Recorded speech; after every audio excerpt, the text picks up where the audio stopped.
Stop what you're doing and listen, because what I'm about to lay out is the kind of thing that sounds insane right up until it starts happening in real time.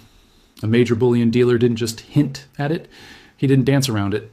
He flat out said the quiet part out loud: silver at $200 isn't a fantasy. It's the plan. And the uncomfortable part is not the number. The uncomfortable part is what has to break for that number to show up on the screen. Now, before we go any further, quick reality check. My analytics show most of you watch these videos, but you're not subscribed. If you genuinely value this kind of breakdown, hit subscribe right now and drop a quick comment like our John AG, so the algorithm knows you're really here. Also, if you want daily updates, quick posts, and my personal analysis that I don't always put on YouTube, I've created a WhatsApp channel.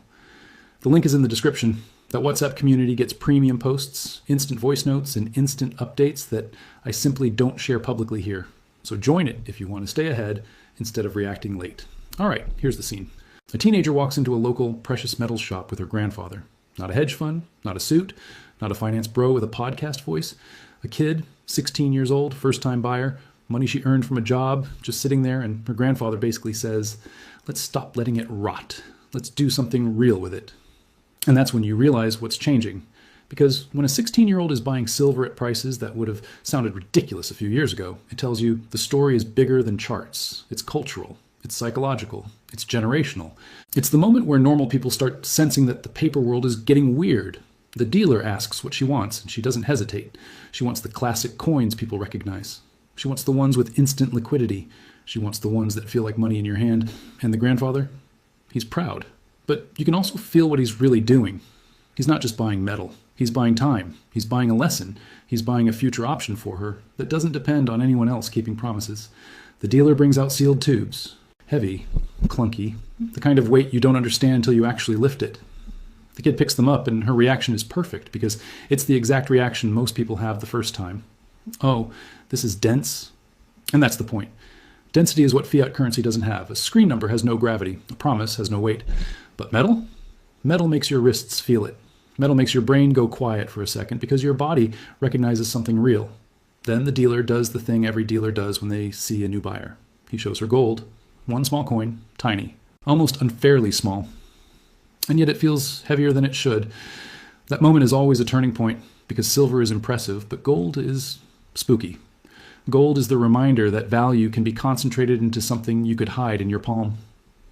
The teenager stares at it like she's holding a secret, and her grandfather is smiling because he knows what just happened. She's been introduced to the idea of conversion. Stack silver while it's accessible, then swap into gold when the ratios make sense and the world is paying attention. And right there, in the middle of this wholesome scene, the dealer drops a grenade. He says basically, imagine silver at $200. Now, if you're new, you might hear that and think it's just shop talk, like barbers talking about sports. But here's what makes it different. It wasn't presented as a wild guess. It was presented as a destination, a roadmap. This is where the forces are pushing it. On tilt. And that's when the conversation stops being about one teenager and one purchase and becomes about the plumbing of the global metals market. Because if silver goes to $200, it won't be because everyone suddenly got optimistic. It will be because the system gets forced into real price discovery. And price discovery is what the paper market has been avoiding for decades. Let's talk about what backs the paper dollar today. Not gold, not silver, not anything you can hold. It's backed by the promise that debts will be paid and the belief that other people will continue accepting the paper. That's it. And when that belief gets shaky, people do the only rational thing. They move into assets that don't need belief. Here's where things get spicy. You've got these major trading hubs and vault systems that function like the beating heart of paper silver. They sell claims, they sell certificates, they sell exposure. And for years, the deal has been simple. Most people don't ask for delivery, so the system can run on fractional metal. But the day more people want the real thing than the system can deliver, that's when the language changes. That's when you stop hearing delivery and start hearing cash settlement.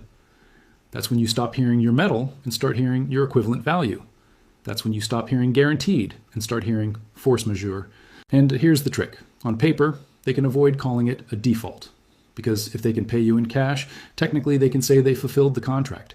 But you didn't buy a contract because you wanted cash. You bought it because you wanted silver. So the question isn't, will there be a default? The question is, will there be a default in name or a default in reality? And the dealer's view was chillingly honest. In reality, yes. In name, they'll change the rules.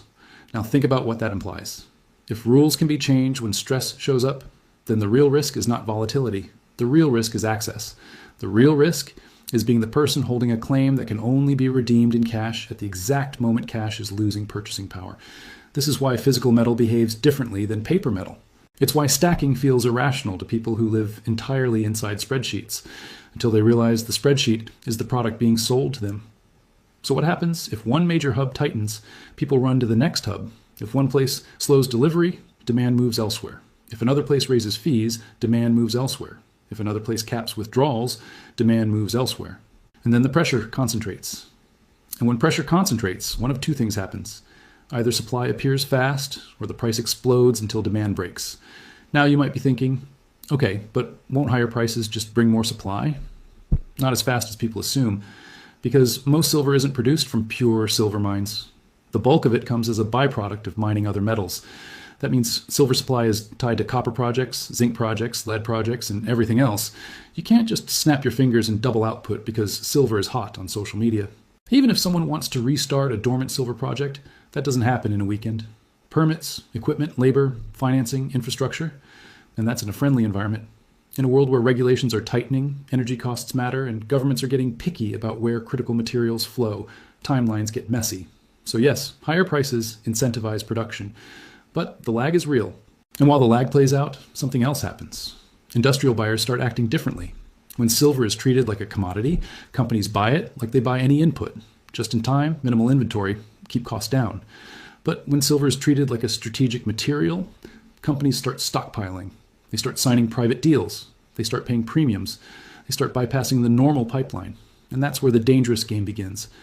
Because if a large tech manufacturer needs silver for production, they don't care about your chart pattern. They care about keeping factories running. If they can't secure supply the easy way, they secure it the hard way. Private off-market buying is how you drain visible inventory without the price reflecting the stress, until it can't hide anymore. Now add geopolitics. If a country decides it wants to keep more of its metal inside its borders, exports tighten. If approvals become required, flows slow. If only a handful of companies are allowed to move metal across borders, everything becomes bottlenecked. And once bottlenecks exist, even a small surge in demand can create a massive shortage effect. That's why price is not the only variable. Delivery is the variable. Access is the variable. Time is the variable. So when you hear talk about changing rules, raising fees, extending delivery windows, or offering cash instead of metal, don't treat it as gossip. Treat it like smoke from behind a locked door, because the market is trying to tell you something without saying it directly. Now, here's the other side of the debate, and I want to be fair about it. The dealer also argued something most people don't want to hear.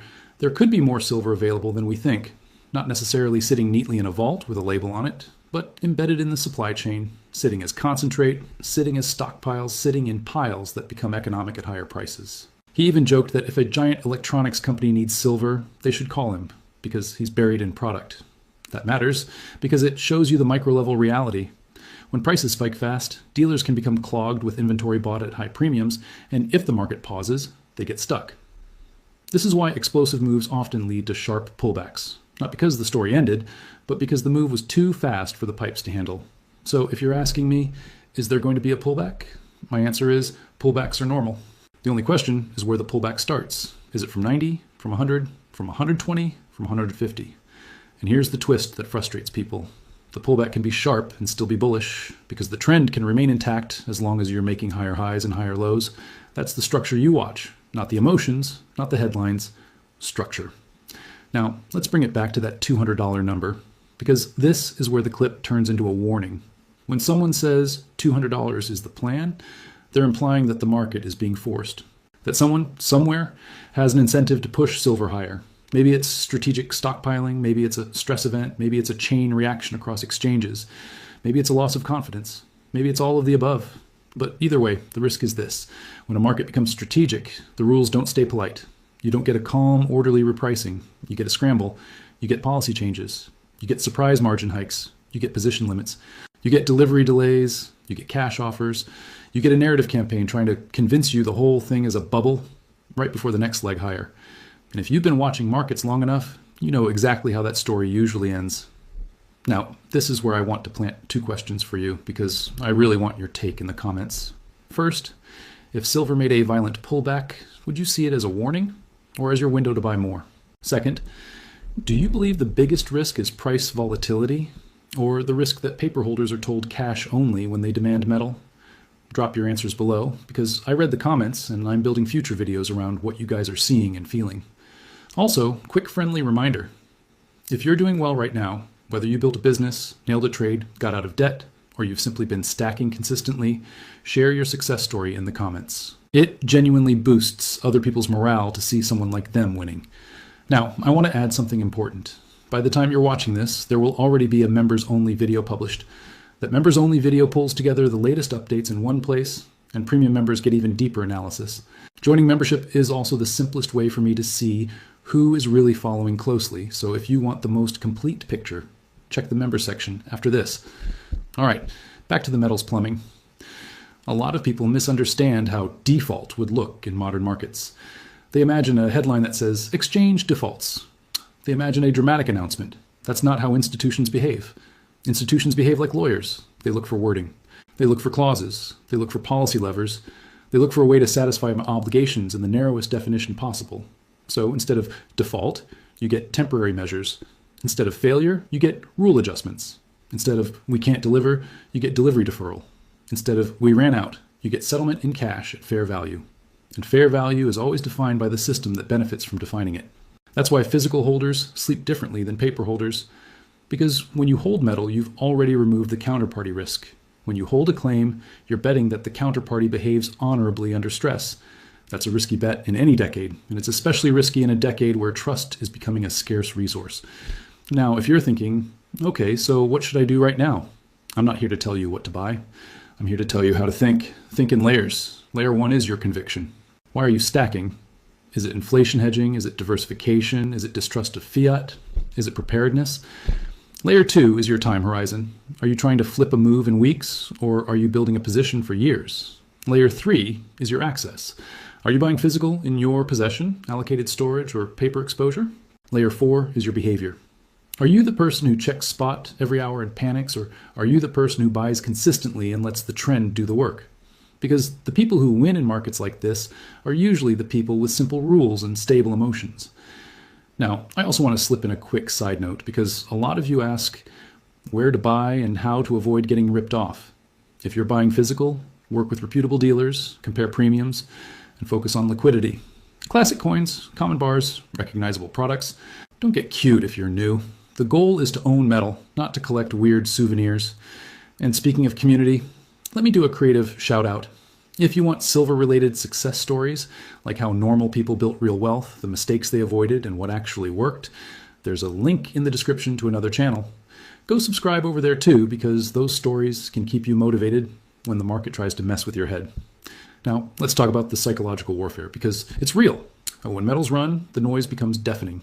You get one group screaming moonshot, and another group screaming crash incoming. And both groups are often selling you something: clicks, fear, leverage, or complacency. The smarter approach is to notice the incentives. If the system benefits when you stay in paper, you'll be encouraged to stay in paper. If the system benefits when you stay out of metal, you'll be told metal is risky, outdated, barbaric, and unnecessary. And then, quietly, institutions accumulate. So when you see headlines trying to shame metal ownership or paint it as fringe, remember, narratives are tools. They are used to direct behavior. Now circle back to the teenager and her grandfather, because that moment contains the whole thesis. A 16-year-old didn't walk into a shop because she discovered a secret chart pattern. She walked in because she's seeing the world. She's seeing prices. She's hearing adults talk. She's watching money feel less stable. And her grandfather's doing what every wise elder tries to do. He's transferring a mindset, not get rich quick, not time the top, but own something that doesn't require permission. And that's why I keep saying the most dangerous thing about the metals market is not the price, it's the rules. Now, let me zoom in on the rules, because people keep ignoring this part until it's too late. Exchanges can raise margins. That forces leveraged players to sell. Exchanges can change delivery terms. That forces paper holders to accept cash. Exchanges can adjust what counts as good delivery. Well, that changes supply definitions. Banks can change risk weighting rules. That changes their behavior. And when these changes happen, they don't happen for your benefit. They happen to stabilize the system. Stabilizing the system often means sacrificing the expectations of the smaller participants. So if you're playing in paper, understand you're playing inside their sandbox. If you're holding physical, you're not asking permission. Now, one of the most interesting parts of that shop conversation was the disagreement between two experienced stackers. One was essentially saying, we're closer to a physical delivery problem than people realize. On the other was essentially saying, there's probably more supply than people think, and the panic could be overstated. And you know what? Both could be partially right, because supply can exist and still be inaccessible. Supply can exist and still be bottlenecked. Supply can exist and still be controlled. Supply can exist and still be redirected away from public markets into private deals. That's why this isn't a simple there is or isn't debate. It's a who controls it, where is it, and who gets priority debate. And priority is the word that should make you sit up straight. Because in a stress environment, priority goes to industrial users, strategic reserves, and institutions with relationships. Retail buyers often get pushed to the back of the line. That's why premiums can rise even when spot stalls. It's why you can see paper price and real price diverge. And when that divergence becomes too obvious, that's when people start talking about true price discovery. Now, about that $200 target. Targets can be useful, but they can also be traps. A target can make you lazy. It can make you hold too long without reviewing the environment. It can make you ignore the path. So if you're using a target, use it as a checkpoint, not a prophecy. Ask what would need to be true for silver to sustain $200. Are we in a global demand surge? Are industrial buyers stockpiling? Are major hubs tightening delivery? Are exports restricted? Are currencies losing credibility? Are real rates negative? Are people rotating out of bonds and into hard assets? When several of those boxes get checked at once, moves that once felt impossible can become normal. And that's why I'm not dismissing it. I'm taking it seriously as a scenario, but I'm also telling you the path could be violent. Fast rises tend to shake people out. Sharp dips tend to scare late buyers. Sideways consolidation tends to bore people into selling. The market uses all three to transfer metal from weak hands to strong hands. So your job is not to predict the exact week. Your job is to build a plan you can live with. But before you click away, let me walk you through the one part nobody wants to discuss, because it's where most people get blindsided, how the rules change actually happens. When stress hits an exchange, the first move is never a dramatic announcement. The first move is friction. Suddenly it costs more to play, margins go up, fees go up, requirements tighten. The message is subtle but clear. If you're leveraged, get smaller. That matters because a huge portion of paper volume isn't long-term ownership. It's positioning, it's bets, it's hedges, it's funds moving size with borrowed money. When the exchange raises the cost of holding those positions, weak hands are forced to exit regardless of conviction. And here's the part that feels like a movie plot but happens all the time. Forced selling can temporarily push price down even when the real-world demand is screaming higher. So you get this weird divergence where the screen says down while the physical market says, good luck finding product. If you've never lived through that, it's confusing. If you have lived through it, it's a flashing neon sign. Now, the next move after friction is optionality. Optionality means the system gives itself choices. Instead of one clean path, deliver metal, it creates multiple escape routes. Longer delivery windows, more paperwork, different bars allowed, different locations. Cash settlement clauses emphasized. And then, when pressure spikes, the system simply chooses the route that preserves itself. That's why the word force majeure is so important. Force majeure is basically the adult version of don't blame us, circumstances changed. It's the clause that says, if something big happens, we're allowed to do something different than you expected. Most people don't read those clauses because most people assume the system wants to behave, but systems under stress don't care about feelings, they care about survival.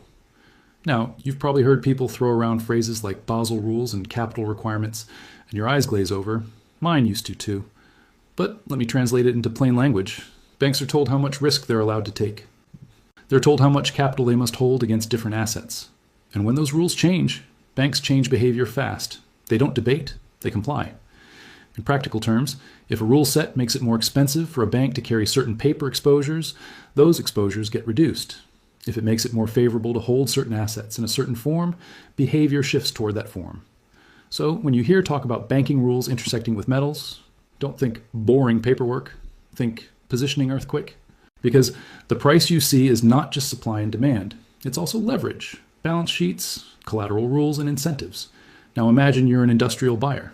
You need silver, not because it's shiny, because it's a component, because without it, production slows. Do you wait for a public exchange to maybe deliver, or do you secure supply through contracts, relationships, and private deals? Of course you do the second. And here's the cliffhanger. When industrial buyers start bypassing public markets, the market can look fine right up until it isn't. The shelves look stocked. The reports look normal. The spot price looks tame. And then, one morning, premiums jump, delivery delays appear, and everybody realizes the inventory was spoken for. That's how you get a sudden repricing event. Now let's talk about the international angle, because this is where the plan talk becomes plausible. If one region decides to keep more metal at home, the global pool shrinks. If a major country tightens exports, the rest of the world competes harder for what's left. If approvals become political, flows become unreliable.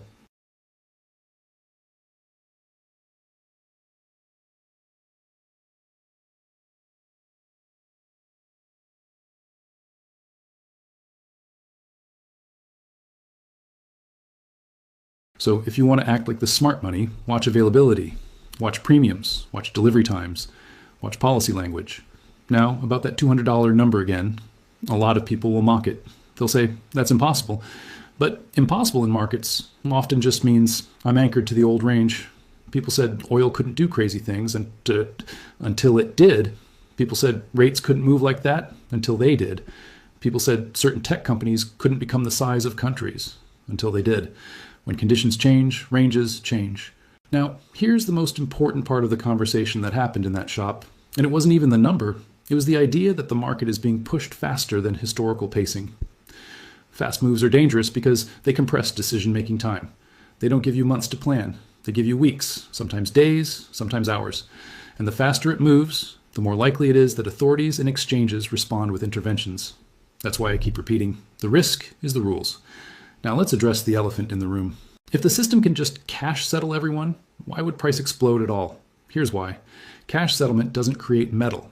Cash settlement is a pressure release valve for paper obligations, but it doesn't satisfy physical demand. If manufacturers need metal, they can't run a factory on cash. If a country wants strategic reserves, it can't defend policy goals with cash. If a wealthy individual wants protection from currency debasement, they don't want to be handed the same currency that's being debased. So cash settlement might calm paper panic, but it can intensify physical panic. And physical panic is where true price discovery lives. Now, let me walk you through the run dynamic in simple terms. Step 1, people notice delivery delays. Step 2, more people try to take delivery. Step 3, the system offers cash or delays. Step 4, that offer becomes public. Step 5, confidence drops. Step 6, people who never cared about delivery suddenly care a lot. Step 7, premiums jump. Step 8, retail cleans out available inventory. Step 9, industrial buyers pay up privately. Step 10, price reprices violently. That's the movie. And if you've studied enough market stress events, you know it's not science fiction. Now, let's talk about mining and the supply myth one more time, because it matters for retention and for reality. Even if silver is out there, turning out there into deliverable is not instant. If it's in the stockpile at an old site, it needs processing. If it's in concentrate, it needs refining. If it's in the ground, it needs capital, permits, labor, and time. And if it's byproduct, it depends on the economics of the primary metal. And markets don't wait politely for delayed solutions. Markets overshoot first, then correct later. That's how commodities behave. So yes, I expect pullbacks. But I also expect those pullbacks to become buying windows for people who understand structure. Now, because this script is for our channel and our audience, I want to make something crystal clear. We are not here to hype you into reckless behavior. We are here to help you see how the game is played so you don't get played. That means you don't chase candles mindlessly. It means you don't ignore counterparty risk. It means you don't confuse paper price with real-world access. Now, let me add a quick inside baseball note that most channels won't tell you. When markets get hot, reused content and copied scripts flood the platform. That dilutes attention and confuses viewers. That's why your support matters. Subscribe, comment, and share this with someone who needs to hear it, because it helps us keep producing original, high-effort analysis instead of recycled noise. Now, I also promised you a members-only mention, and here's why it matters. Members get one consolidated update video that ties everything together: the delivery risk, the policy shifts, the structural signals, and the actionable framework. It's not fluff. It's the here's what actually matters cut. So if you want the most complete picture and you want to support the channel in a direct way, check the membership option after this. All right, now let's build the viral retention thread, because this is the part that will keep you watching. If silver really is being pushed toward $200, the question becomes, what breaks first? Does the paper market break first? Do premiums break first? Does industrial demand break first? Does the public narrative break first? Or do governments step in and change the rules first? Because one of those is going to happen, and whichever one happens will determine how violent the move is. And here's the wild part. You may not get a warning. The warning might be hidden in boring language. delivery postponed, temporary measures, settlement options, while the headlines scream about something else entirely. So you have to train yourself to see the boring words. Now, let's talk about the teenager effect for a second, because it's more important than you think. When young people start choosing hard assets, it's a sign that trust in institutions is weakening. Older generations often stack because they remember inflation, currency crises, or broken promises. Younger generations stack because they grew up in a world where everything is subscription-based, centralized, and permissioned. They want something they can hold that doesn't require an app update. And when that mindset spreads, the base level of demand rises, quietly, steadily, relentlessly. Now, if you're thinking, okay, John, give me the simplest takeaway, here it is. If you want exposure to a silver repricing event, physical matters. If you want to sleep at night and remove counterparty risk, if you want to use pullbacks intelligently, watch structure, not emotions. And if you want to stay ahead of the news cycle, join the WhatsApp channel and check the members-only update. Now, I'm going to end with a final cliffhanger that I want you to sit with. What happens to the price of silver if, in the same month, 3 things occur? 1, a major trading hub quietly extends delivery windows. 2, industrial buyers start paying above spot in private deals. 3, retail inventory dries up and premiums jump. If those 3 happen together, the chart won't matter. The headlines won't matter. The talking heads won't matter. The only thing that will matter is who already owns the metal and who's trying to buy it after the door starts closing. So tell me in the comments, are you preparing for a price move or for a rule change? And remember, subscribe, drop our John AG, join the WhatsApp channel, and check the members only update. I'll see you next time.